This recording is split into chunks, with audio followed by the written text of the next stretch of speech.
Hola y bienvenidos a Adelante Chicago. I'm Lourdes Duarte. Thank you so much for joining us today. Well, a one-year pollution study by news outlet Cicero Independiente and news site Muckrock revealed that Cicero's air quality is much worse than surrounding Cook County neighbors. Here to break down those findings and tell us if something can be done about it is April Alonso with Cicero Independiente. Thank you for coming in. No, thank you for having me. And you guys have been working on this for quite a while. This is now your second investigation that you've done. Overall, what have you found? Overall, with the first investigation, because right now there's two iterations of it, of looking into the air quality in Cicero. The first one, we installed air quality sensors with the help of community members. We put out a call out to invite them to participate in this investigation with us. That way they can be a part of the whole entire process. And with that finding, with that first part, we looked into how much particulate matter 2.5 is in Cicero's air. And we found that compared to different areas in Chicago, so like the Lower West Side has on average readings of 4.8 particulate matter 2.5, and Navy Pier has on average readings of 14 particulate matter 2.5. And the WHO says that on average, no one should be exposed to more than 15 particulate matter 2.5 in a 24-hour period. But with our findings, we found that in Cicero, we're exposed to 18 particulate matter 2.5 So you are over that amount? Every day, yes, we are over that amount in Cicero. Yeah. Okay. So that's what we found in the first investigation. And in the second one, we looked into more of the chemicals that are being polluted into the air by the industry area, all the industries, like factories that are there. That release sort of chemicals into the air in that area. Yeah, and that's where we found that Koppers releases two chemicals that are linked to cancer and one of them is naphthalene, and that is a possible cancer risk, but benzene is known to cause cancer. So we found that that in Cook County, Koppers releases more of those two chemicals compared to other chemicals in Cook County. But on average, the risk in Cook County, like in Cicero, is 10 in 1 million chance of risk of getting cancer. In comparison to Cook County, it's 1 in 1 million. But across the nation, Koppers is in the top 3% of industries that, out of 1,000, that release naphthalene in the air.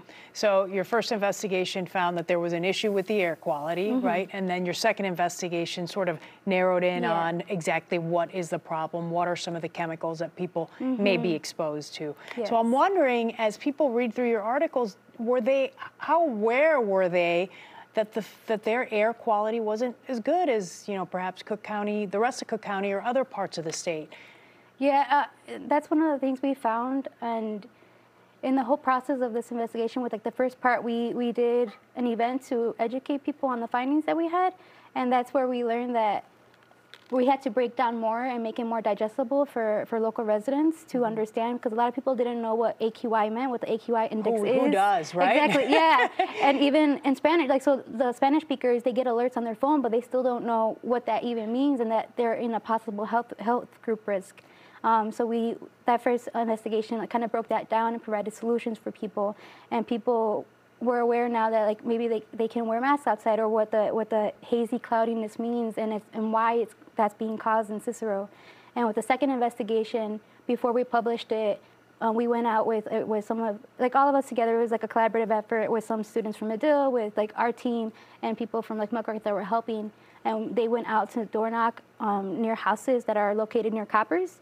And a lot of residents, they shared their experience of living there for years, and they didn't realize that that the health risks that people have, some of the family members had respiratory issues and things like that, and that can be linked to possibly all the air pollution that's in Cicero. And one of the great things about the reporting that you guys have done is that you not only, sort of gathered the data for folks, but then you told them, this is what you can do. These are the steps that you can take if you are in one of these high-risk areas. And those steps being, as you mentioned, wearing a mask. What else? Reducing the amount of time outside if you're in the health risk group. carpooling, but also closing your windows so that way the bad airflow doesn't get into your homes, to help mitigate the impact that it can have on people's health. Okay. I'm wondering if through your investigation, have state leaders decided to do anything? Has any resolution been made after these reports were revealed? As of yet, not yet. We're also waiting on COPPER's response to the Illinois EPA. The Illinois EPA is waiting on COPPER's response to the 25 violations that the Illinois EPA sent them. So that's what we're waiting to get back to be able to move forward with looking more into like what those violations mean and seeing if any change can be done with that. Okay. Yeah. Will you keep working on this? Yes, okay. We So will. there's going to be a part 3. Yes, we're looking into it. Yes. Okay. And I thought it was interesting that you really, aside from the data, you really get the personal stories of individuals. There was one lady, I think I was reading in the report, that she's used to sort of the haziness, and you mentioned it, that you walk in Cicero, and for some reason it appears more hazy than you know, perhaps another neighborhood in Chicago. Yeah, exactly. And I think. And that's part of why we try to include the perspective of local residents, so that way they can, when they read it, they can feel validated, like I experienced, and connected to community. And a lot of our readers have told us that our reporting helps them feel connected to community, because there's a disconnect in Cicero, like people don't know what's going on, and this helps them feel connected. And even hearing someone else say, I see haziness all day, like on Laramie Avenue, but this is why, and yeah. Okay. If folks want to read the article, where can they go? They can go to CiceroIndependiente.com or Muckrock. Also on their site, the investigation is on both sites. Okay.